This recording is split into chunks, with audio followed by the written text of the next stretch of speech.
Dünya Uyghur Kurultayı, Uyghur elinin Xitay tarafından besivilingan mustamlika astidagi bir zimin ekanligini xalqaro jamoatchilikka e'tirof qildirish uchun o'tgan yili boshlatgan tadqiqot programmasini tezlatdi. Dünya Uyghur Kurultayı raisi Dolqun İsa Efendi mazkur dokladning kelar yilning boshlarigacha yezilib bo'ldiganligini ilgiri sürdü. Dünya Uyghur Kurultayı 2021 yılının 5'inde chet ellik qonunşünaslar, advokatlar, tadqiqotchilar ve Uyghur tarixchilardan terkib topgan maxsus bir tadqiqot guruhi qurib chiqib, Sharqiy Turkistonning Xitoy tarafidan besivilingan mustamlika ostidagi bir zamin ekanligini isbotlashga tirishmoqda. Hozir buning tarixiy, qonuniy, siyosiy ve diplomatik asaslarini delillep çıkış için zor kölemlik tadqiqat başlatgan. Mazkur gruppa hazırga kadar mazkur programının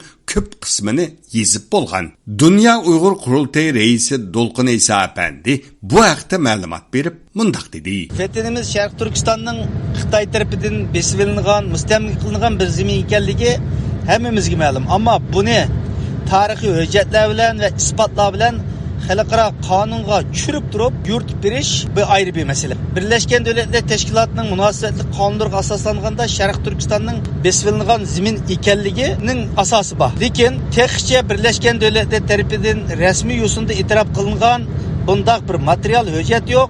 Növbette Sharq Turkiston meselesi xalqaralashtirib, dunyodagi muhim bir meselelarga o'tdi. Bundaq bir vaziyatda Dünya Kurultayı o'tgan yildan boshlab tarixchilar, qonunshunoslar, xalqarалық advokatlar, mutaxassislardan tarkib topgan bir guruh tashkil qilib, Sharqiy Turkistonning kolonizatsiya qilingan, besilingan tuproq ekanligidan iborat buni bir hujjatlashtirib chiqish tayyorliklarini boshladik. Mutaxassislarning tirishchanlik natijasida bu doklad ma'lum musofalarni bosdi, asosiy qismi tayyor bo'ldi. Bu doklad eng qisqa muddatning ichida ro'yobga chiqadi. Qurultay nomidan mazkur tadqiqot programmasiga yetakchilik qilayotgan strategiya mutaxassisi Ankara Hacettepe Üniversitesi tarix o'qituvchisi Doktor Erkin Ekrem Efendi ziyoratimizni qabul qilib, bu dokladni yezish uchun hozirgacha Sharqiy Turkistonning Xitoy tarafidan besivilingan mustamlika ostidagi bir zamin ekanligiga doir necha ming betlik tarixiy hujjat va materiallar to'planganligini o'ttirg'a qo'ydi. U bu vaqtdagi tadqiqot dokladini yezib bo'lgandan keyin xalqaro organlarga va parlamentlarga sunadiganligini bildirdi.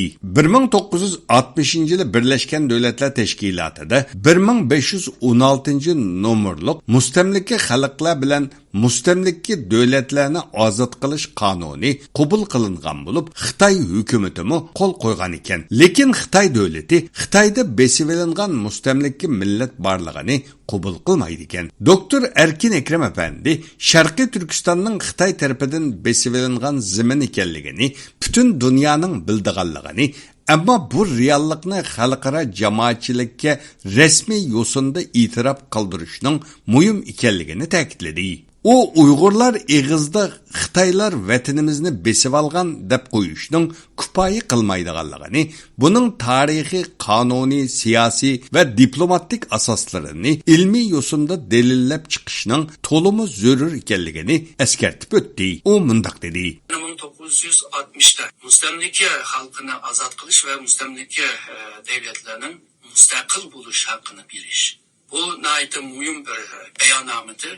Bununla nurgun devletler Xitayma muşnuğa imza qilgan. Fakat Xitoy deydi, bizde mustamlika rayon yok. Biz hiç kimden mustamlika siyaset aslı ağınımız yok deydi. Şununla bu Xitoy şu kanundan qiychiyotidir. Bu kanun Uyg'urlarga ve Şarkı Türkistanlıklarga yakıdığan bir kanun. Çünkü Şarkı Türkistan mustamlika rayon bo'lganligini bütün Uyg'urlar biladi, ama şununla dunyoga uqtirish uchun bu rayonning, Şarkı Türkistan rayonining bir mustamlika rayon bo'lganligini isbot qilish lozim. Qanday isbot qiladi? Buni ilmiy uslublarla, tarixiy jihatdan, siyosiy jihat va bu Xitoyning bu yerda ilib borgan iqtisodiy siyosiy jihatdan, kültür siyosati jihatdan, yeni e'tiqod siyaset jihatdan bunu isbot qilish lozim. Isbot qilish ilmiy uslublarla va tadqiqot metodi bilan buni hal qilishga to'g'ri keldi.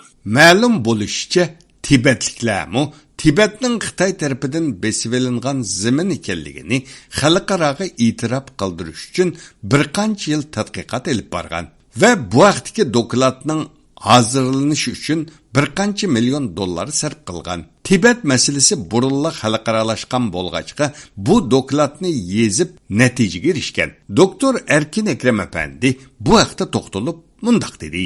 Bu iki kişimi burun Tibetlerninki. Bu muşu kanun maddesiga tayinib turib, özünün muşunda mustamlaka rayon bolğanlığını ve bunun müstakilligini qaytırıp beriş degan siyasi yolunu tanlagan. Ama Tibetlerninki meselesi allaqachon xalqaro birlashgachga bular baldur başlagan. Yani 10 yıl, 100 kadar bununla işleyen. Bular hamisiga pul beradigan. İgillishimizcha 1990 yillarda Tibetliklarning mazkur dokladni yezishga yetakchilik qilgan ba'zi xalqaroliq advokatlarmi Dünya Uyg'ur Qurultayi tarafidan yezilayotgan Sharqiy Turkistonning Xitoy tarafidan besib olingan zamin ekanligi bayon qilinadigan dokladni yezish gruppasidan o'rin olgan. Bu programmani Turkiyaning poytaxti Anqaradan Erkin taraf tayyorladi.